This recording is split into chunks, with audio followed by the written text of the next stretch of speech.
Who's starting? Well, Charlie's busy trying to calculate everyone's BMI because for reasons that we don't really understand. I'm seeing who can get me the jabs. Well, we're in dodgy ground here talking about this, Sam. But Juan's just been lying about his weight. I've not been lying about my We were weight. referred to as fat middle-aged men on Manx forums this week.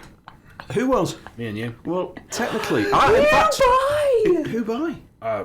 Anonymous bot, whatever the hell. These Oh, an people's anonymous names. bot. Oh. No one uses other than stupitas, nobody uses their real names on that thing. No. Well, that's... But it's good to see we've got some... Can I just take that they're kind of right. I'm not middle-aged. I would love to be middle-aged. Yeah. Whoever you are right. Run the intro.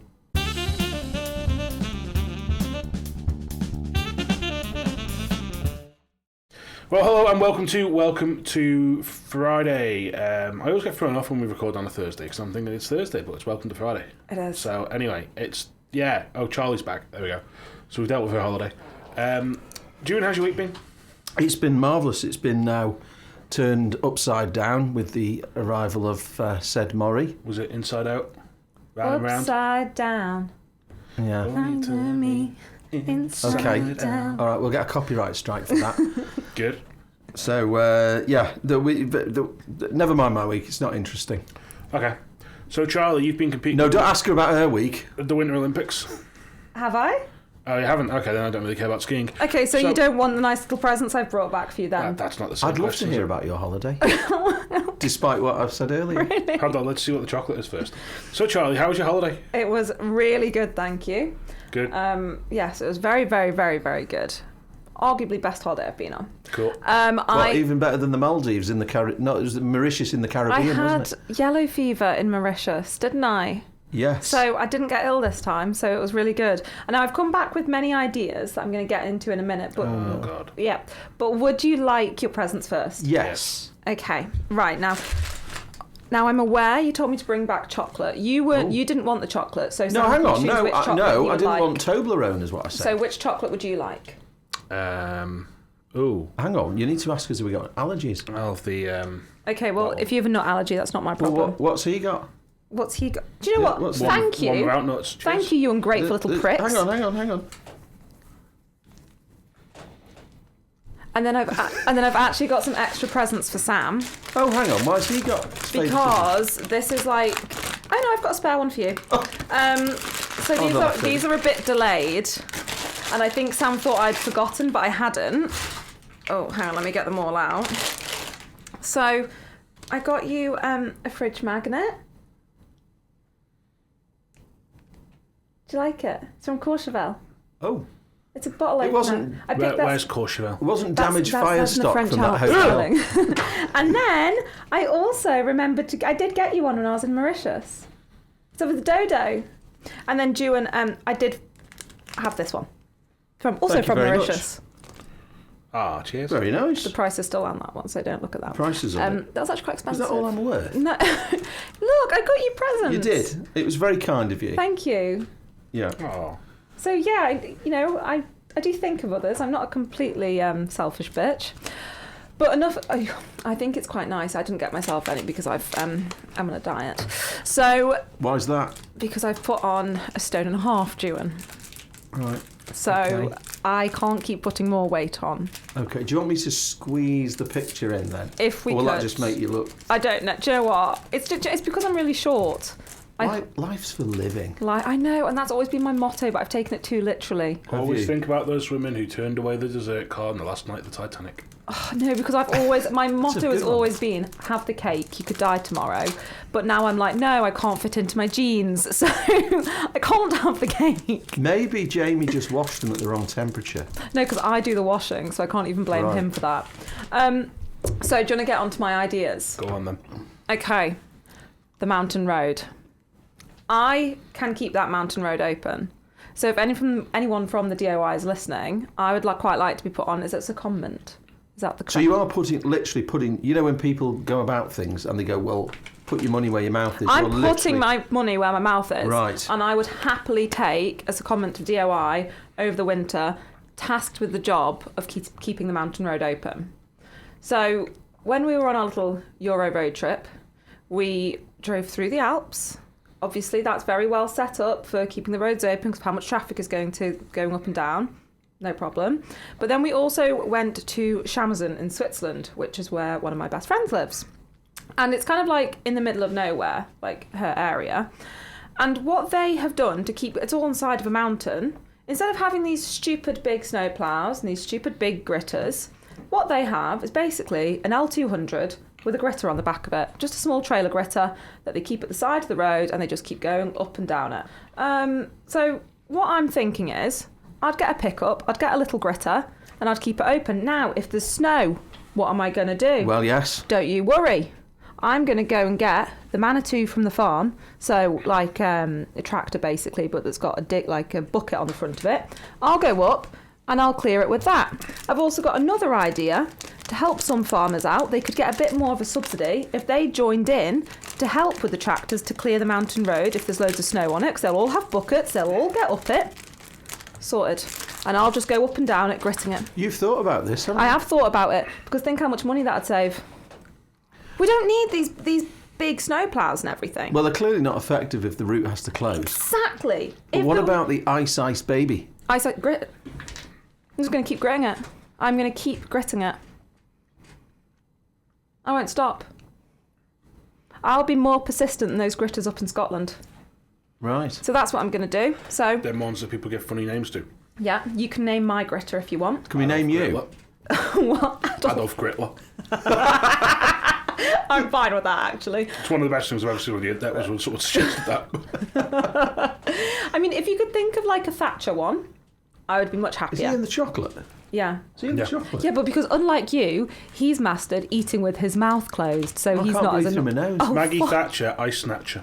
Oh, I like it. Oh, yeah. I think that's He's what on we fire call it. today. He is just. We Yeah. put money in Keep him. going. Keep going. Put another What coin about, in. have we got a Farage link? And then maybe a Trump? Well, Trump, you just have Ice Baby, wouldn't you? Yeah. Yeah, Good, of course, good. that's obvious. Farage, I'm trying to work Stop the Boats in. Stop. Well, he's against snowflakes anyway, so it would just be the anti-snowflakey machine. I like it. I've also decided that I will conquer speeding on the Isle of Man. Since I've come back, and I've only been back for 24 hours, I've made quite a nuisance of myself already. Bizarre. Yes, there's quite a bad speeding problem in St Jude's. Quite a bad speeding problem. So where I am, I'm in a 30 mile per hour zone. Mm-hmm. Oh no, I could actually be in the 40. No, I'm about 20 metres into the 40. Right. So it's like there's a 30 then a 40 on either sides of like the village, so it takes you in and out. But people go past that like absolute lunatics. And in my old age, I've now got quite an issue with speeding. I'm not saying bring in 20 mile per hour speed limits in, by the way. I'm just saying let's enforce the speed limits that exist. Because I don't want any cats getting run over. This is my main issue with it, by the way. I don't want cat deaths in St Jude's. I don't think anybody does. No, but I've heard of quite a few and I'm not here for it, so now I'm taking it personally. So I've been emailing Ramsey Police Station asking for there to be speeding patrols, and I've offered that I will come and sit with them with bringing out tea and biscuits if they so wish. You know what's going to happen? No, they've actually replied to me. You're the first one called. I've already tried to order a speed gun online, and Jamie was like, I don't know if that's a good idea, but I'm trying to. Are you going to be one of these busybody citizens? Yes, I am. I am. Remember, there was a story about a fellow with one of them in England a couple of years ago who he got done for distracting drivers. Yes, so this is my concern. If I go and order myself one, I could end up in more trouble than the people that I'm trying to do for speeding. Well, not if you're doing a survey. Oh, someone has just had their head at the door then. Anyway. Can you get yourself one of them cut out coppers? Oh, that's actually a really good idea. Should I order one? Yeah, Or do why I just not? go to the police station and ask for one? That's a good idea. But anyway, Ramsey Police Well, what we Station could have do been is back in touch. we could dress you up in a uniform and get a cardboard cutout of you. Police uniform, if you don't mind. So why does Charlie have to be in a uniform if we're getting a cardboard cut out of it? Because it'd be her. Sam, She- is this one of these moments we complain to HR? It's wandering that way. Yeah. Well, I'm not the one with the smutty mind, thank you very much. Said it. So basically, I've been back in touch with Ramsey Police Station, and they said that there are going to be patrols, and they thanked me for the email and etc. Yeah. So I'm That's a waiting. fob-off reply, I'm isn't it? waiting to see if there are any. Although they did say to me, because I caused a bit of a kick-off in St Jude's about the fact that there were vans parked at a junction, so I was taking pictures of them every day and sending them in to the police every day. So you're now the most unpopular No, resident. I'm actually saying I'm the most popular because I'm trying to make life easier for residents. Right, not the people who've got to park the van somewhere. You might be thinking, like, why? What has this got to do with anything? Like, how am I going to solve the speeding issue? Well, this was another one of my secondment thoughts. Basically, I'm trying to put myself into the public services. Well, the police are recruiting. Well, I know, and I did think about it, but then I did my research, and I can't just go straight in as like a traffic officer just with delegation for St Jude's. No, but you could start off with the trainee thing. I mean, to be fair, it's a hell of a pay rise. I know it is. You're getting a lot more than you're getting for this shit. I know, but I wouldn't bank on it. I'm not strutting up and down Strand Street. I'm not doing it. So that's my issue there. But I thought, well, maybe if they need, like, so if they're short on traffic officers for the north, again, I'll do it. Yeah, but we want to bypass the training. We need to go straight in. We all know how knowledgeable I am of the highway code. It's one of my, if there was a quiz, get me in, especially for wagons. I love it. I love the highway code. So when I was at a St Jude's community meeting, I started quoting the highway code. Another story. Did you have that on your Tinder profile? No, I didn't actually. Oh God, those were the days, hey. My other point that I've taken from my little holiday is that I think humans are going backwards. So you go through any of these old places or any town really, and you look at all the old buildings and how beautiful they are, especially when they've been looked after. They're stunning. The architecture is beautiful, and then right next to it you see this shitty new tower block. It's awful. Why have we now decided when we're building things we're going to make them so ugly that no one in like 50, 60 years time is going to look at them and think, oh, that's a lovely bit of architecture. And they don't last. No, they're shit. So that's annoyed me. So I think everyone, the human race as a collective, is going backwards. And finally, I have a newfound gripe with graffiti. I hate graffiti. Who in the right mind decides, do you know what, there's a really nice building there, or there's just a bridge minding its own business. They're going to go with one of those awful spray cans, no doubt wearing a hoodie, and graffiti all over it. I hate it. It's awful. I don't care if it's in another language. It still looks shit. So, that's my... Anything else? They're my findings. Okay. That's Okay. great. We don't disagree. I don't really care about graffiti that much. Oh my God, I hate it. Hate it, Sam. And I'd headbutt them. Wait till you find it on your door. Isn't that normally like some gangs do that before they're about to like... Yeah, the Onken Mafia just spray paint a golf club.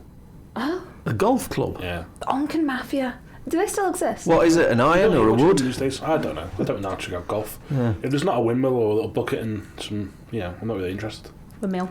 I saw lots of windmills actually. Right. Lots of It's going well, this windmills. podcast this week, isn't it? Sorry. Yeah, if you've enjoyed this peruse of the Manx news landscape. Yeah. But you're talking about buildings. Somebody was talking about the Tower of Refuge and the damn good thrashing that's had from the weather. And of course it's still standing after all these years.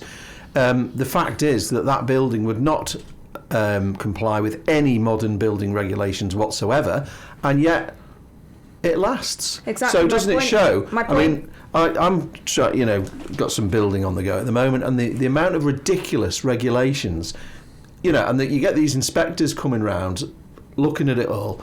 Half of them couldn't inspect toffee. Look at these old buildings and these old cottages and these old farm buildings.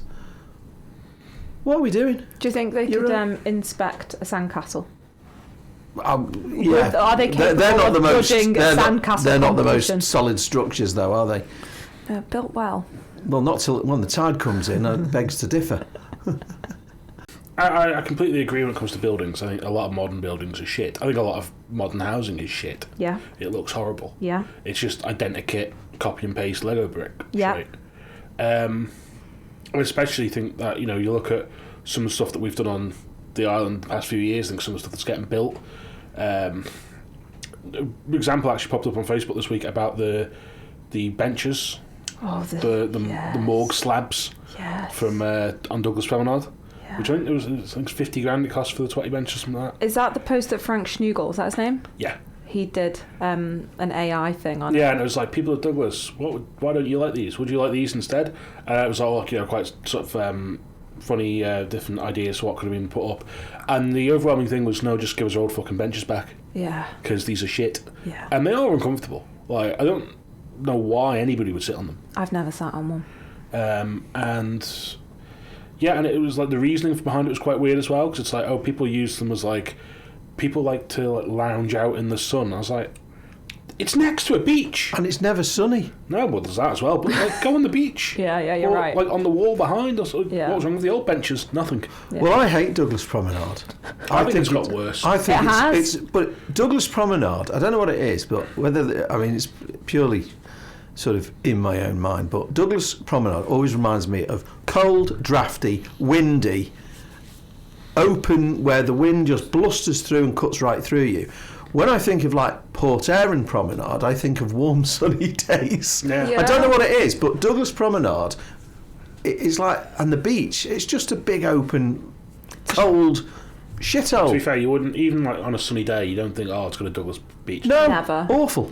Which is really sad when you think of all the old pictures of holidaymakers on Douglas Beach. You just have to sit there and go, what the fuck has happened? Obviously, you know, we've got cheap foreign holidays now. But even why don't locals now go to Douglas Beach? Because it's shit. Well, It's just cold and it's just not a pleasant place, I don't think. It's all right during the summer, but then Even the they also have this summer. thing with, you know, like, ban dogs on large parts during the summer. I'm like, what, to prevent the thousands of holidaymakers from enjoying themselves? yeah, it's a bit... I'm a big fan of just letting dogs roam on Douglas Beach as much as they want. And I think, yeah. I've not got a problem with dogs on the beach. No? Laxey Beach is a funny one as well, though, isn't it? Because you're only allowed on half the beach.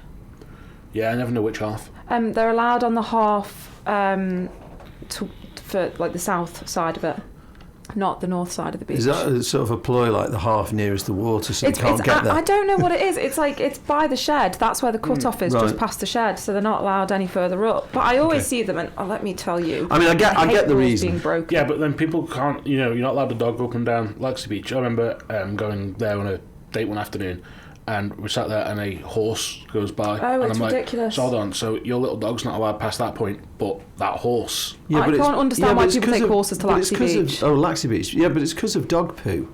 Dog poo is... It's Laxey, we're pumping human shit into. Correct. That's a really bad one to use. No, I'm talking about generally. Right. I'm not talking about Laxey specifically.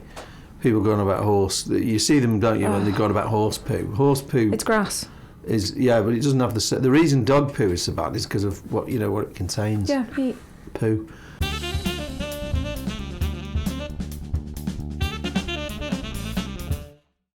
Right, well, welcome to Friday, where we're actually going to do some news. And I'm going to stay up in the northern parishes, where the DOI has submitted a planning application for the Great Wall of Ramsey, their new flood defence and highway scheme along West and East Quay. In Ramsey, the proposals aim to protect the harbour side area from increasing tidal flooding, and if approved, construction is expected to take between 18 and 24 months to complete. The key part of this is a 1.3 metre high concrete flood wall, which will go from basically the entire way of it. Now, what is remarkable about this, of course, is it's very similar to a scheme that was removed a few years ago because people kicked off about various things, including the lack of parking. And this will lead to the loss of 52 parking spaces. Fucking hell.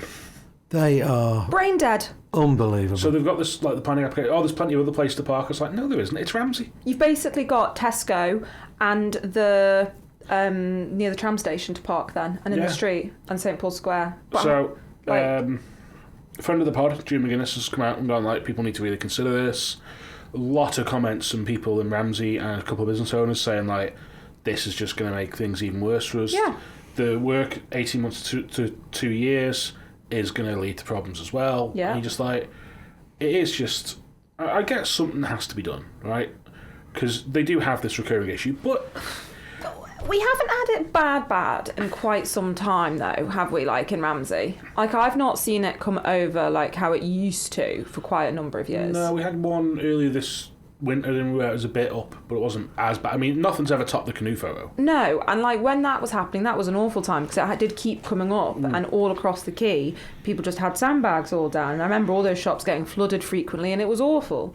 But it hasn't been like that in a long time. I don't think the answer is then helping destroy businesses by getting rid of parking and putting an absolute eyesore along the quay. I thought they put all those shutters in now to stop the water going into the street. Yeah, but the one on Douglas Prom got blown out in the first storm. Yeah, well, that's because they didn't lock them in place, so the water came under and lifted them up. You know, that was the reason for that. So, so Jeremy Ellis he said that basically look, they've largely set aside what we brought up 5 years ago now. Yeah. Full protection is necessary. Ramsey's experienced tidal issues for many years, and doing nothing is not an option. But basically, like, this is just not what people want.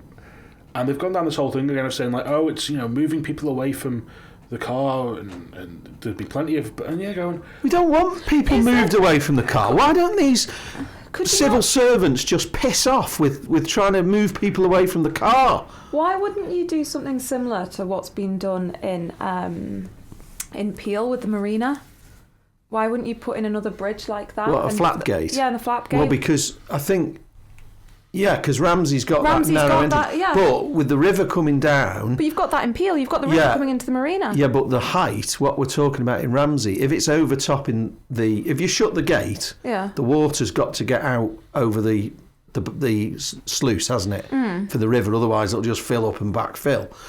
So if the tide is higher than that point, then it's no point, is it? But I refuse to believe in this day and age we couldn't pop something in that could actually sort that out. Well, there is this amongst us. There's also the issue of basically you've got people saying about how this will affect, because obviously it'll have to go down to where Mersey is. People saying it's going to affect them. Fishermen up in Ramsey saying it's going to affect us. It's just a barn pot idea. You know what? One of the most... Why does it have to be 1.3 metres is the one that gets me? Yeah. We know what the overtopping is in Ramsey. But this much... You know, give it like 75 centimetres at the most. But I don't get why it leads to the loss of 52 parking spaces.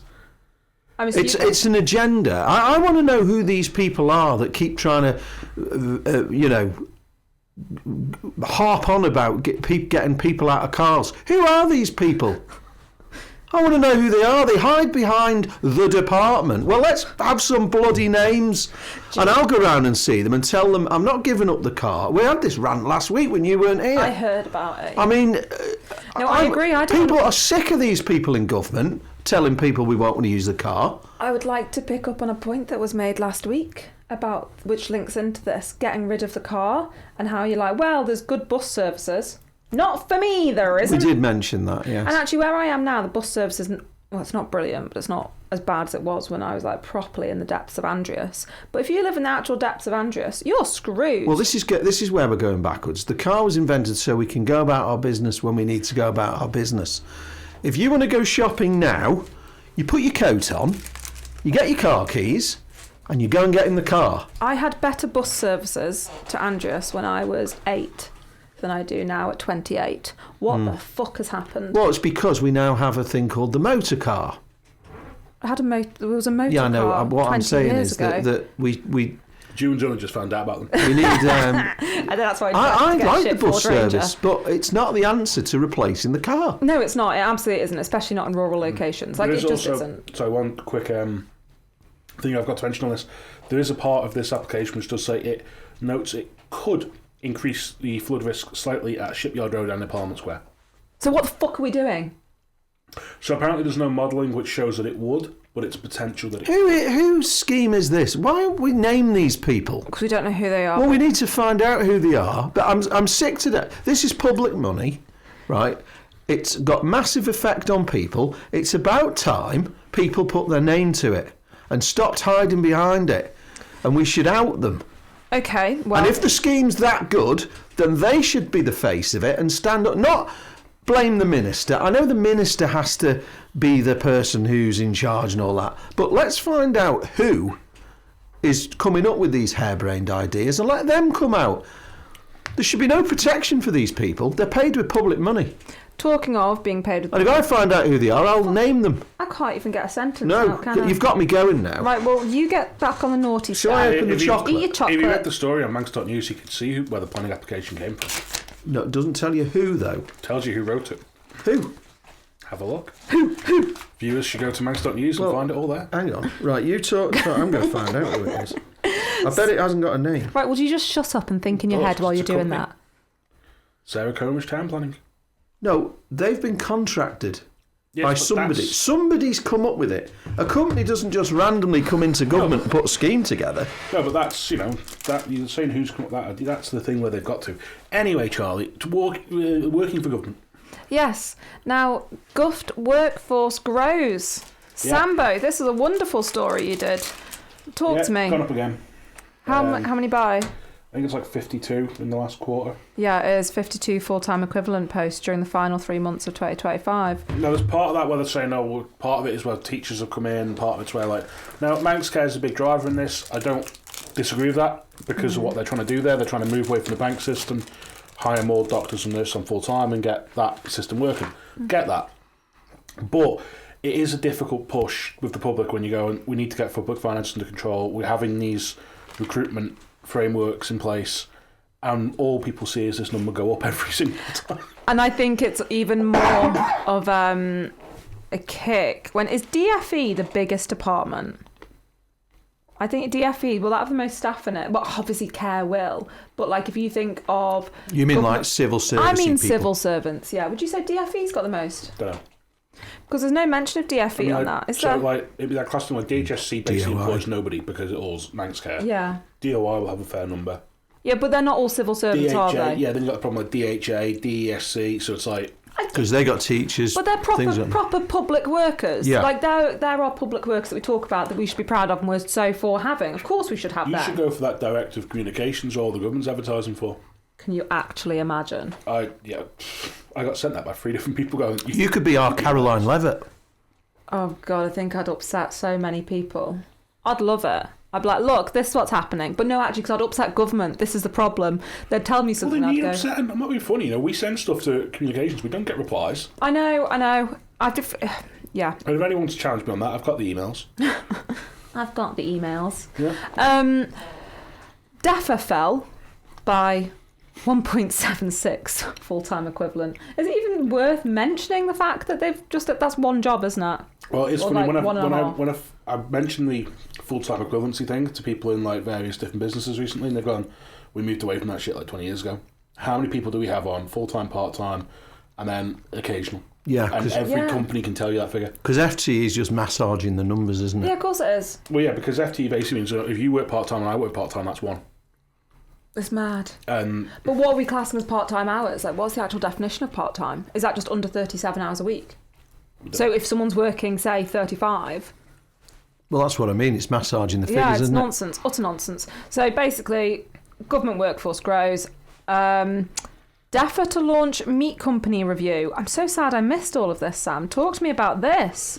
Basically, after the very good reporting you did about their pay structures for directors... Scandalous. And they've launched a review into how these things have been paid. Now, interestingly enough, there's a brilliant thing where I think it was Jason Morehouse asked about, well, were the directors, were they in the room when this stuff was all set? And they weren't really clear on that. Of course they weren't. It's a bit like there's a framework set by the department and then they get on with it and it's decided by the chair. And you're going, that's kind of how we got to this point. Yeah, but who wrote the paper? Well, I just think... So the decision might have been made with them out of the room, but they might have written the paper with the proposal on to, that's how it works. There's no real clear indication they were outside the room. And to be fair, looking at the wording of it, it's pretty clear that they possibly weren't. So the minister outlined that extra payments to directors required sign-off by the chair of the board. Who was the chair of the board? I'm pretty sure... Well, up until long... Wasn't that the company which was... Yes, I'm sure it was Damien was chair. So basically... Yeah, that's fine, all of us. We can all have a bit more money. Now, I'm sure the board as a whole, there'll be a process here that's all been followed and it will be perfectly legally correct. But it's weird, isn't it, that the FMA... That'd be a first for government. Funny, though, that the FMA didn't know about it, did they? They didn't know about it. Yet they're also shareholders in the plan. I think it just begs so many... And they have a board member. Yeah. Who was paid the standard little allowance, which is what... Fairness, as we found out, DEFA didn't know about half this stuff. I don't believe that. I don't buy it. I just think this is awful. This is one of those things that I think if the plant was running correctly and people weren't complaining about it and were really happy with the service they were getting, people probably wouldn't be asking too many questions. But the fact that the service is shit and is so expensive to not only the public, because we're funding it, but also businesses that are having to rely on this plant. It's just not good enough. There's a common denominator here. If you go back through Google and look up all the news stories about that bloody meat plant, the number of times they've brought in new management, a new start, is incredible. Absolutely incredible. And unfortunately, it's got DEFRA's fingerprints all over it every time. A government department, they should not be, well, they should not be involved at the level they are. Or would it be better to have a private firm have the meat plant? I think actually what would be really good, to be honest, would be allowed on-farm kill. I think that would be probably the most sensible and most cost-effective method, would be allow someone to go in and do the job there and then take them away. I also personally, from a moral perspective, I think that's really the nicest way of doing it, because then you're not taking animals out of what about the volume? Home environment. Would it deal with the volume though? I don't know. I think that are all the things that you can work with, can't you? And you figure out and you go from there and you plan. But I do think an on-farm kill would be one of the most sensible. Well, it might be for smaller producers, mightn't it? But we don't have many really, really big. Well, we have a handful of producers that are really large now. If somebody's going to bring in, a wagon full of sheep, and you've got to on-farm kill them. I mean, I it's not something I know. I'm just asking the question as a layman. Where would you physically put them all? Whereas in the facility, they go through the sort of the killing area, and then they go into the processing where it goes from being an animal to being a product. Well, could you not take them from the on-farm kill to then to be processed somewhere else? In which case, isn't... I don't know. I have a big thing with mobile slaughter, like moving them somewhere to be slaughtered. I think it's the processing, isn't it? I don't think the problem with the plant is the kill area, because that's got to happen anywhere. But then it's all that machinery that. Yeah, but I think there's been so many times where there has been problems on the killing line. The amount of times we see animals being held in a lairage area. But is that because the machinery that deals with it after they've been killed, I don't know, has broken down? So it's not actually the kill process, as I said. I'm not sure, but the I know years ago. Murray's Mobile Slaughterhouse. Yeah, well, I was talking to one of the farmers years ago. That's the title of this week's episode. Probably 15 years ago. Who wanted to have a mobile abattoir, and it was turned down by the authorities. I don't know which authorities, probably DEFRA, and it was all because obviously they wanted to force everything to go through the meat plant. And this is why you get people causing a fuss about transporting animals off island. Well, if you couldn't transport animals, then you couldn't bring them in either for breeding and stuff. I know. So it's a nonsense that's an excuse. It is, and I do get that, and I totally sympathise and completely understand why farmers do it. Of course, a lot of them are left with no choice. I just personally really don't like it, and I do think that a lot of farmers wouldn't export their animals to get slaughtered if they could do it here effectively. Well, you wouldn't, because you wouldn't. Why would you incur the cost? You wouldn't. Of course you wouldn't. I mean, it's a shocking indictment on how badly run the facility is, or not necessarily the facility, but the system of having an abattoir here. If it's cheaper to put animals on the boat, something, why hasn't someone gone, what's going wrong here? I think that's nothing. You should try and get in the pet lounge when they're all on. It's fucking nightmare. I didn't know they put the sheep and the cows in there. Yeah, well, they used to put them in the arbor lounge of the Memory, but it's the Manx one's a bit too nice for that, so just put them in the pet lounge. Yeah, I can get the horses in the lift. Yeah. But all the sheep are going on the boat. Brilliant. But yeah, I think the big thing with the plant is I think everyone wants the meat plant, but everyone wants the meat plant to be running effectively and efficiently and not costing everyone a fortune. But haven't they tried with industry people, and it cost a load of money? Then they put professionals in, it's cost even more money. So if it's going to cost a load of money, if it's running okay at a much smaller subsidy with industry people in, we'll put the industry people back in and accept that it's going to cost a subsidy of X million pounds. Because what we've done is we've put all these hot shots in and the subsidy's doubled. Well, I mean, no one's questioning, I mean, a different scale, I get all that, but nobody's questioning the flour mill every week. Oh, the flour mill. That doesn't really Yeah, take but their a lot now, subsidy's does not it? going through the roof, Yeah, is but it? that also now like takes bugger all. Well, There's so few. Ramsey Bakery shut down Yeah, its entire business. Exactly, and there's so few farmers left that actually grow wheat for flour.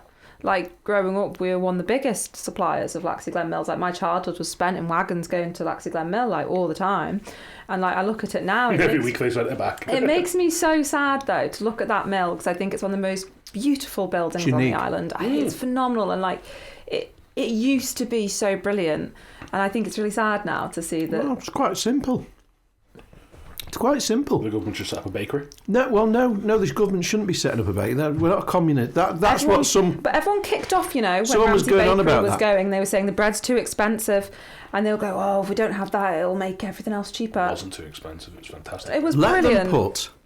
them put grain on the boat at a discounted rate, and let them export it. Grain's a funny one to export, though. I think, isn't it? Well, the flour then, whatever.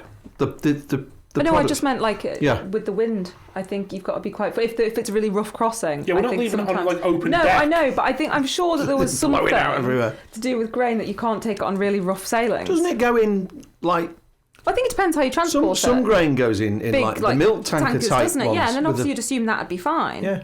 But I think because a lot of grain used to To go be on fair, big Arctic trailers with a cover over it. Considering like how Manx flour's got that like the higher purity of than English flour, it's weird that it isn't being. It's not an artisan market. That Yeah, you go into. yeah. I've always found that a little bit weird because like you go into England, you get like Italian artisan flour in supermarkets, and those are why Manx flour hasn't picked up in the same way. No, I find it odd. Anyway, there is one final thing of taxpayers' money before. Well, actually, there's a big one, but we'll get to that at the end. We're saving that for the grand finale. Ooh. The 2 regeneration proposals in Douglas have been offered conditional funding for the Island Infrastructure Scheme.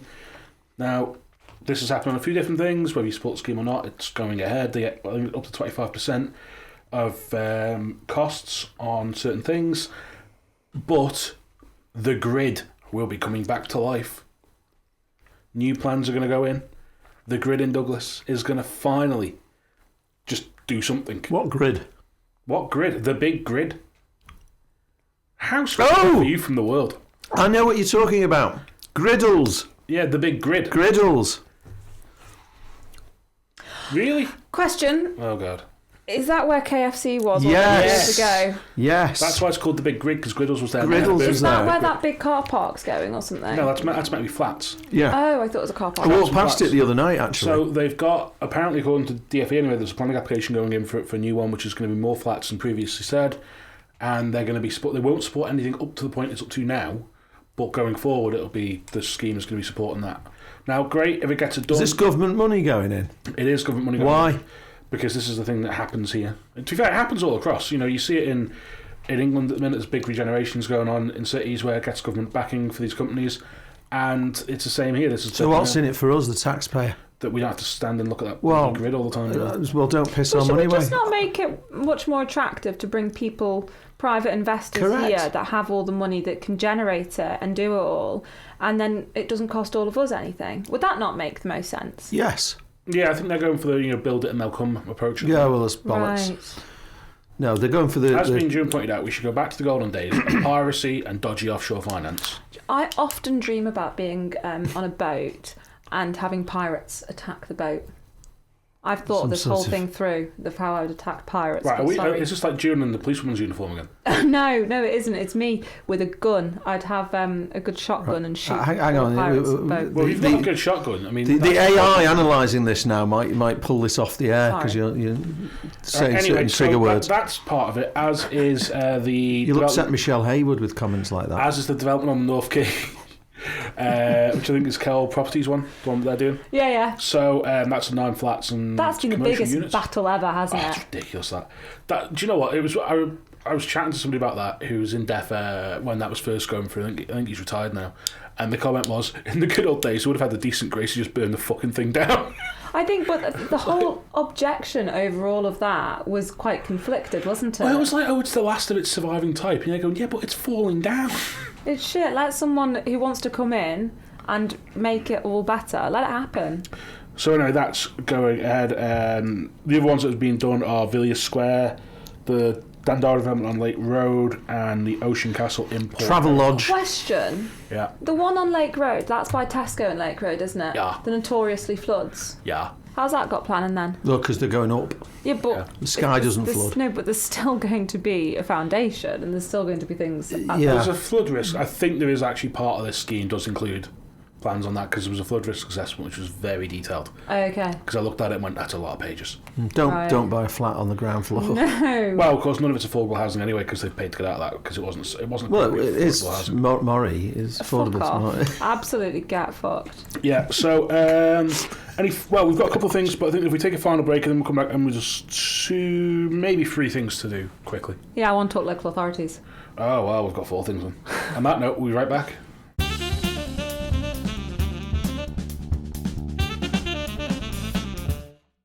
Welcome back to Welcome to Friday. Sam, you said we have 3 things left. Do you want to kickstart or do you want me to kickstart? Go on, I'll do this one quickly. This week we heard the Ministry of Justice is the delay for royal assent for the assisted dying bill. There was a lot around this. Ministry of Justice basically has got queries around implementation safeguards. So the Chief Minister told MHKs that they've raised questions around codes of practice, pre- and post-death reviews, training guidance, all that jazz. You can find the full thing on that, including the audio on Manx News.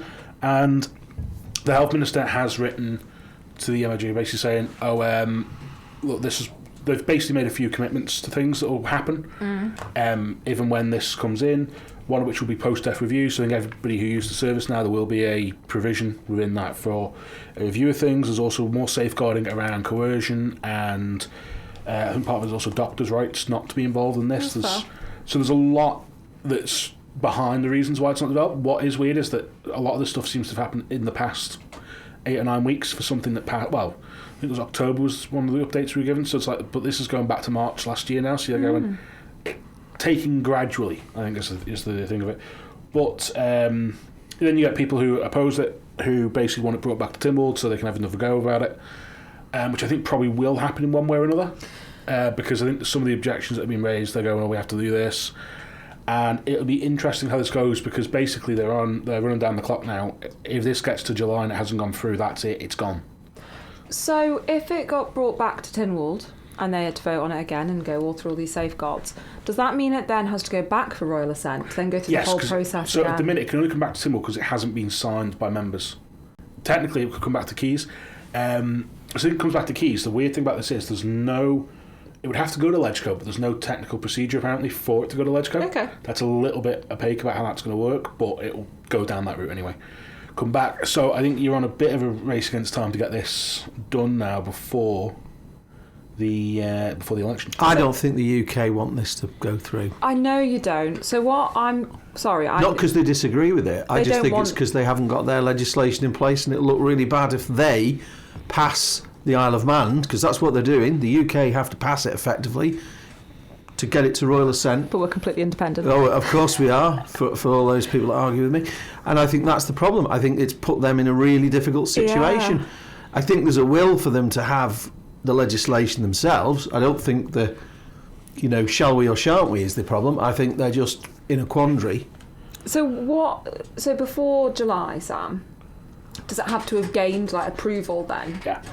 Okay, so if it comes back to Tynwald and then they go, we'll sign it, and then it goes off and it hasn't gained approval, how quick does that approval process take? I think the hope is that because it's gone through such a detailed process this time, it should be able to get to a point where they can go, yeah, we can recommend approval for that, or they could, Minister of Justice could say no, they could recommend it was opposed, which would open up an interesting question around the island's ability to self-govern, which hasn't really been posed for several decades. But it would be, it'll be interesting how this all plays out, and hopefully, probably not next week with the budget coming up, but probably the week after, you're going to get a chance to sit down, Dr. Allinson, and work out where we're up to with all this. That'd be really interesting. It's, the subject's very emotive, and as I said before, I'm not, I respect people should have the choice. Absolutely. I think, you wouldn't allow an animal to be in such pain and discomfort. Why do we make humans suffer?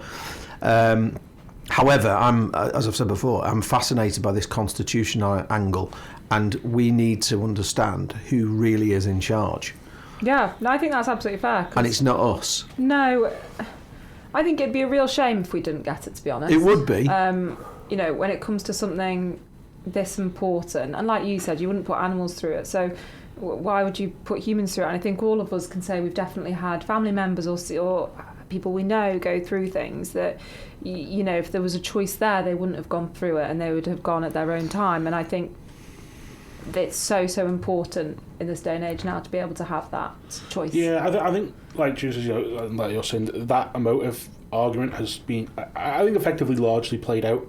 Yeah. We've got to a point where we are at this stage. I just think it'd be interesting, like, again, during the constitutional argument now is very interesting. Yeah. Because if this comes back, if this fails, basically because the Ministry of Justice doesn't act, there's so many questions. It starts to pose questions which doesn't just go to our relationship with the UK, but the role of the Lieutenant Governor, because then he's the one who would sign it on behalf of the King here. So it's all stuff like that just starts to trickle down a little bit.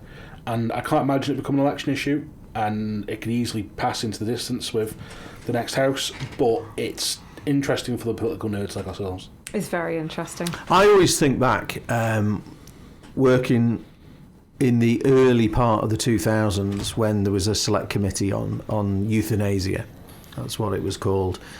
Quinton Gill, the MHK, was one of the leaders in this, and we interviewed for the telly a chap who was terminally ill. Sadly, he did die in the end. He was advocating for this.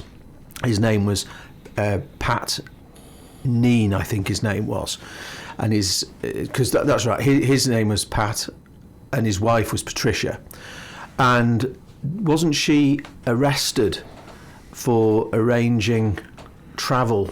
It was very high profile, around about 2000, 2003, maybe something like that. And he was a big campaigner for this because of his condition. And it was a really sad story. And I think when this comes through, I think that will be, you know, it's a shame he's not around to see this law coming through after all that campaigning. And indeed, what they did to his wife was shocking. Shocking. Yeah, annoyingly, I can't find the thing of it. There was a thing basically where it was the chairman of the society in England was also arrested for questioning about a plan to help people from the island with that. So it's. Yeah, I've just looked it up actually. It was the end of 2003. Patricia Neen and Dr. Michael Irwin were arrested on the Isle of Man regarding a plan to assist in the suicide of terminally ill patient Patrick Neen.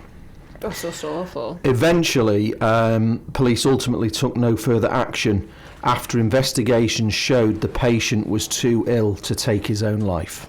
Jesus Christ, like, what the hell? Well, listen, you get, I mean, I know we'll think about moving on in a second, but you do get these cases in the UK. There's a few of them a year now where they crop up, whereas, you know, they've helped someone go to Switzerland. Yeah. Been arrested when they got back, and as soon as it goes to a court, magistrate or a judge has just thrown it out going, I'm not dealing with this. It's just so wrong. And look, do you know what? I think the assisted dying has been actually one of the things that this government, you know, fair play, actually really bloody fair play. Well, it was private members' bill. I think the government, significant members of the government were very opposed to it. They were, but I think officially they were just on the fence, weren't they? The government had no view. And I think, to be fair, they've given it the right level and the due level of support that the government needs once it's become the will of Tynwald.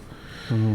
As you can see, the DHSC, they are engaged in this quite significantly. So it'll be interesting how this all plays out. It's a really interesting one, though, isn't it? Because I think when you look at it just like at a snapshot, you think, oh gosh, yeah, why wouldn't you do it? And then I found the safeguardings part of it so interesting, because maybe I'm a bit naive at moments, and I don't think people would take advantage of these things. But of course, some people would, and I found that so interesting, the safeguards behind it. And actually, I found some doctors that said they were against it also really interesting, because I hadn't thought of it from that perspective, that actually they're going to be the one ending someone's life when their whole job and their ethos is to save life. And yeah, I think the whole thing's been really fascinating, and hopefully it does actually happen. So you want to do local authorities? Yes, let's move to a bit of a lighter subject. There's going to be a question next week from Laurie Hooper requesting clarification from the DOI on how many local authorities are currently operating with acting or interim clerks. Do I say clerks or clerks? Both. Okay. It's one of those that's a scone, isn't it? Hesham. Yeah. And I thought, oh, that's quite interesting. And then actually today, I stumbled across something about Castletown commissioners currently being served by an acting clerk, while their actual clerk is still listed as the substantive clerk to the authority on the website, but then when you go on Gov's website and go through local authority contacts for the clerk, it's actually they've got an acting one. There's too many clerks here. I think we should say Clark. There's too many Clarks on this one. I don't know, Clark. Yeah. So I found that quite interesting. And a while ago, I'd sort of caught wind of something and did ask Castletown commissioners for comment on this. And in response, the chair said, who's Tony Brown, isn't it? Mm-hmm. Said, I can advise you that the commissioners do not comment on matters relating to our staff, and therefore, in relation to your inquiry, there is no comment. Well, I think that's the thing, isn't it? Because it's employment. It's an interesting one because, of course, these posts are public posts paid for by the ratepayers. But at the same time, they're also involving people's employment, so they have a bit of a right to privacy. Because if they're not in post, it could be for a variety of reasons. Yeah. Could be from health, right through to allegations of wrongdoing that may or may not be found to be true. So until that process has been followed to find out exactly why the individual is not in post, then I kind of understand why they can't really tell anything. Tell us anything. I mean, but I thought they could at least say, I don't know, I feel like they could have just said, no, they're not working at the minute, don't need to give a reason for it, but we have this. But instead of just being like a no comment, I'm a bit like... Well, I mean, you'll remember, I mean, slight conflict of interest of my dad's on the board, but you'll remember years ago, Onken had the thing where it's basically played out very publicly what was going on with its chief executive at the time, where it was basically like playing out in lawyers' offices around the dismissal / resignation / whatever you want to call it of a senior officer. And Braddon have had their fair share of skeletons in the closet. We know of at least one other on the island. Speaking to a couple of commissioners over the weekend, there's more than that one. So it's just sort of like, it's interesting because you do also get into the thing of going, well, what is the role of the DOI and all this to ensure that these local authorities are being run correctly? But it's not just that, is it? I mean, it's the time.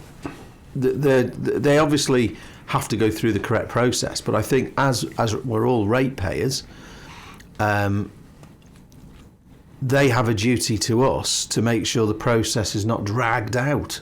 If the individual is not at work, are we paying them?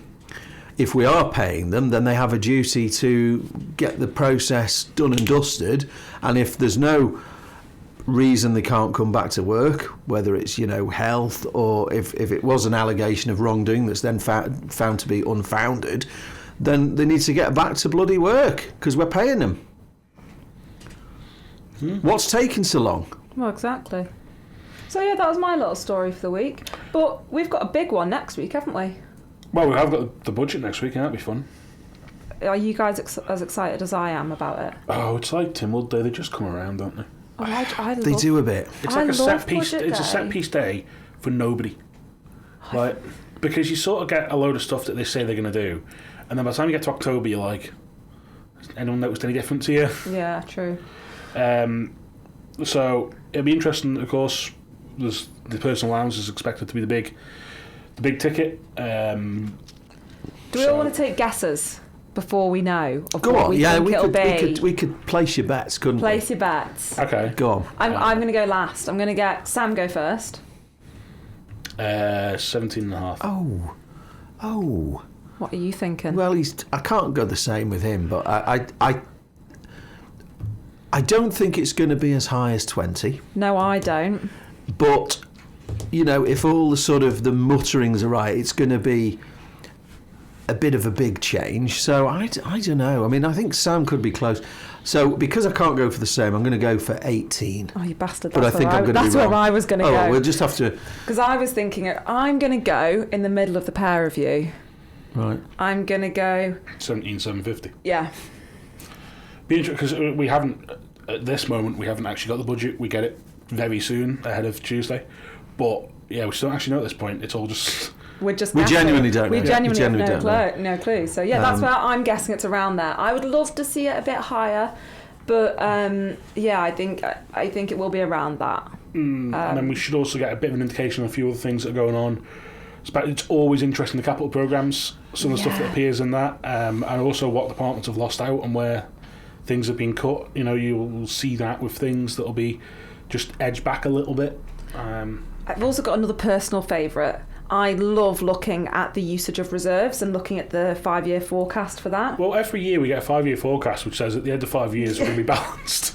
And then every year you go going, I remember that graph from last year. Look, they've just added another bar to it. Yeah, so that's the one that I'm actually probably most excited to look at and do my little nerdy piece on that and compare. But every year, health gets more. Mm-hmm. I just don't think it should. But it keeps getting more, and it's like, if you think, well, it got a bit more in 2016 or whatever, and it's had an extra. But then when you look at all the extras it's had since then, what on earth's going on? And, you know, all sort of rumours are they're going to get some more because they need it. Well, but this is they require it. It's the underfunded overspending argument, isn't it? Yeah, absolutely. And I know some people will say they're underfunded, and I'm very much on the overspending camp, because as we've said many a time, like, obviously we all know healthcare is expensive. Like, no one is disputing that, and we all know medication's getting more expensive, equipment's more expensive. But is it getting more expensive because people won't go and buy paracetamol? I don't know, but I think for me the big problem in there, with probably a lot of people think, it's the bureaucracy in there, and it's all the management levels and the big earners in there. So the budget will be interesting. We'll get that on Tuesday. Yeah, it goes out Tuesday. So I mean, budget used to be like, you know, the debate used to go on for like 2 days. Now it's done by like 4:30. I'm just excited for it. I'm really, really excited for it. I'm excited to see Chris as Treasury Minister, to be honest, delivering a budget. I'm really looking forward to that. You can go and sit in the chamber and do that, Alan. I will be sat there like... Right, well, on the matter of public finances, I think it's time to deal with the elephant on the River Mersey. Yeah, oh, this is a good one, Sam. How could we nearly have not done this? Oh, I've been saving it to the last. I think this is fantastic. So, an MHK told the Keys this week that the Liverpool ferry terminal has so far cost taxpayers more than £100 million. Thank you. Julian is saying thank you because he has been banging on about this for years, that it would cost £100 million. And has been told he was wrong, and it appears he is not wrong. I don't take any pleasure in it because I'm deeply pissed off about it. I can remember I've been trying to go through Hansard's to find out when all this came about, but I can remember when it was first mooted. I was in Tynwald, and they had some of these sort of like away day things in the Brule Suite, and they had presentations, and all around the place there was these like round tables where you could join different groups, and one of these consultants talked about this, and I just said, this is ridiculous, this will be a money pit.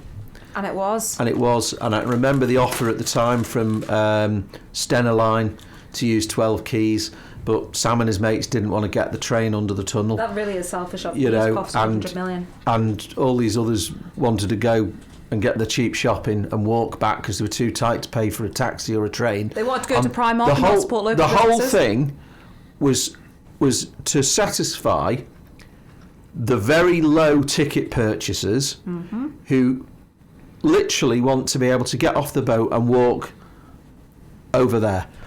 So we built a £100 million terminal. As I've said, it would have been cheaper to buy all those people a bloody taxi.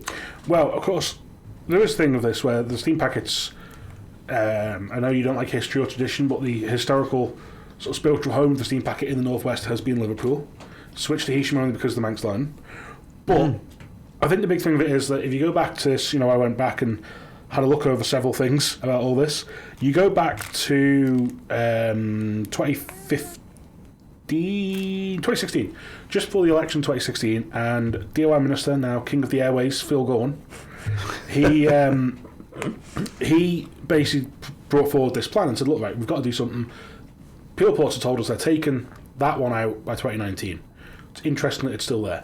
But it's been taken out by 2019, and there's a few options. 1, do nothing. 2, buy it. A thing. Now, this is the point before we own the steam packet. Now, when you get into this report, what you get to is that Peel Port's basically said, we will build it, but we're not building it when the steam packet's only got 10 years left on its CFC as the user agreement as it was then. So, because of that, Tynwald decided to buy part of Liverpool. And turns out, if you actually read this report, Peel Port's basically said, look, we're getting nowhere with the steam packet because of this 10-year thing. Why don't you buy the land off us? And I genuinely believe that Peel Ports will have sat in a boardroom and gone, yeah, go on, just see what they say. Yeah. And they went, yeah, okay.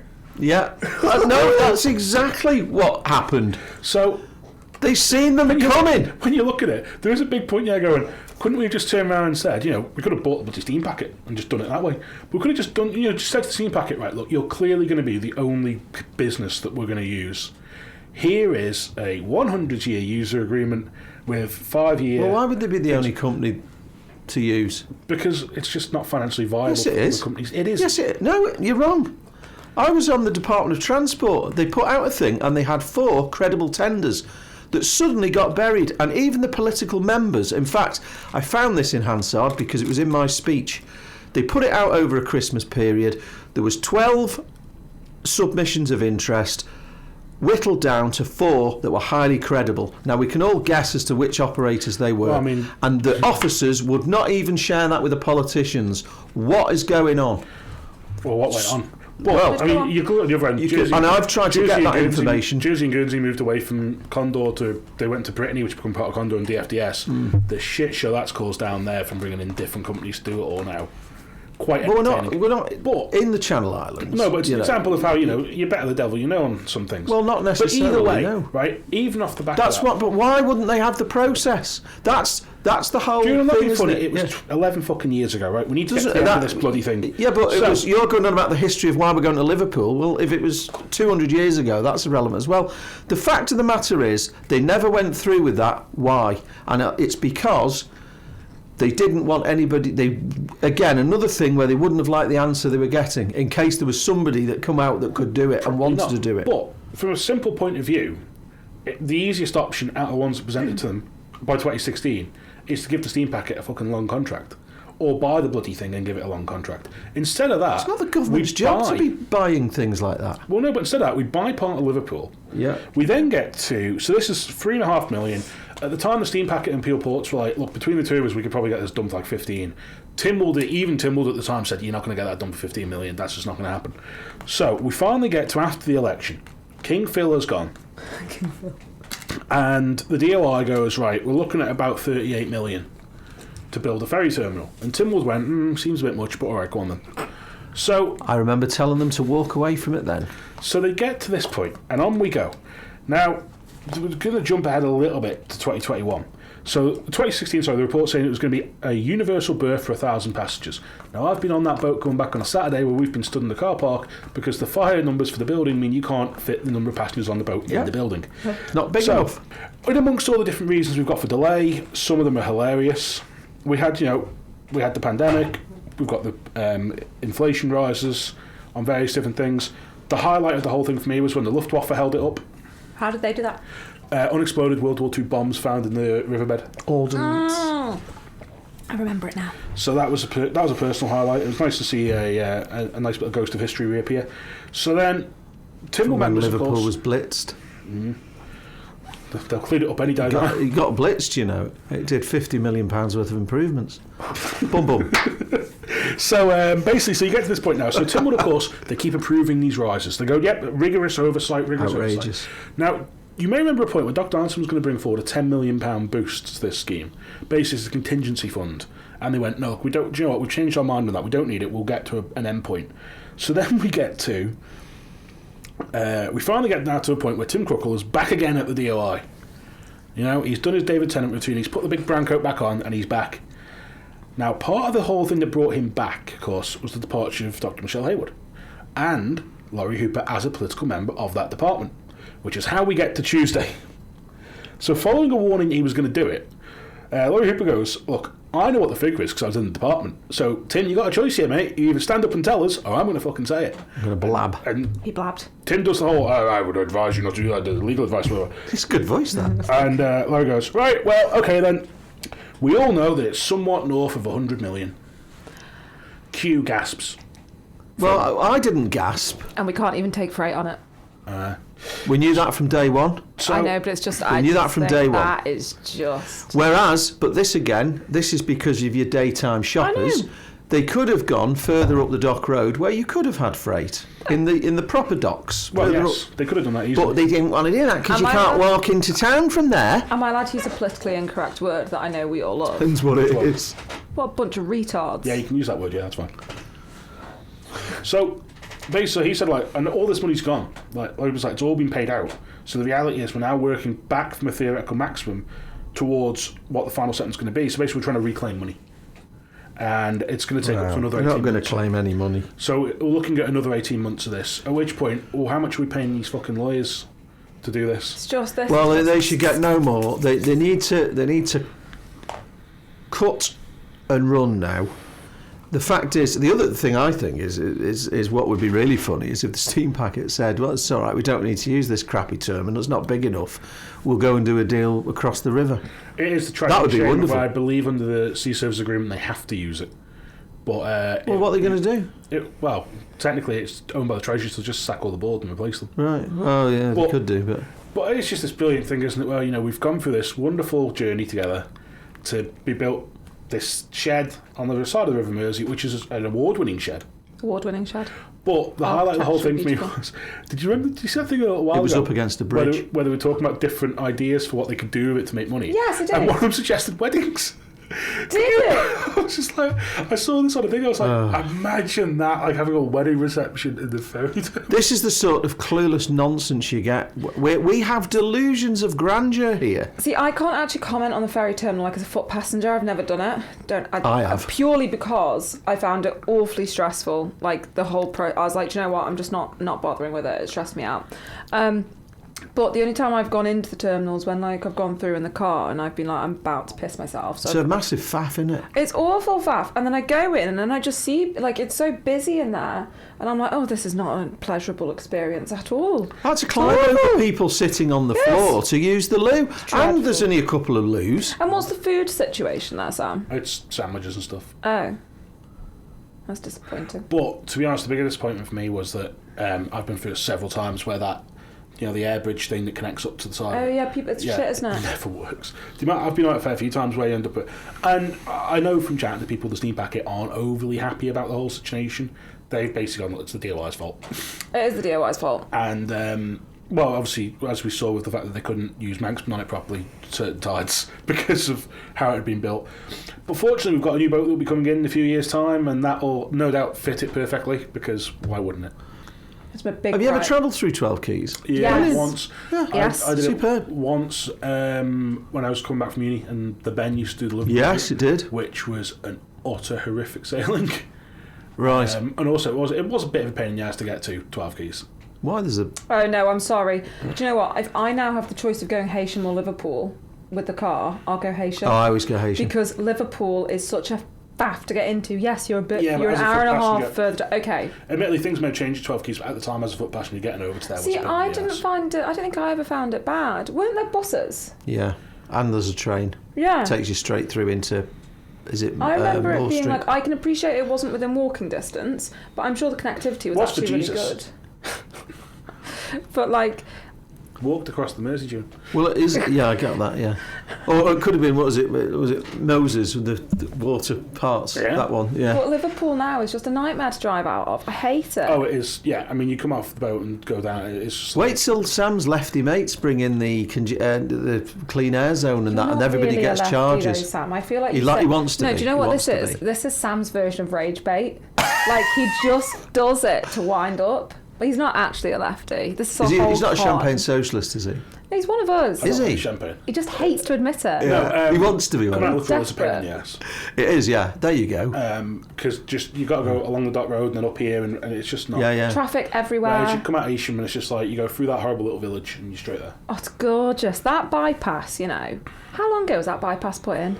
About- Not long, about 2016, 17. something They were I remember them. Beautiful, that, I remember isn't going to Asda in the 90s, and there was a big display board in the receptions showing the bypass going right out to the M6, and then they cancelled it, and it was cancelled for years, and it was brought back, I think, by the coalition government, maybe.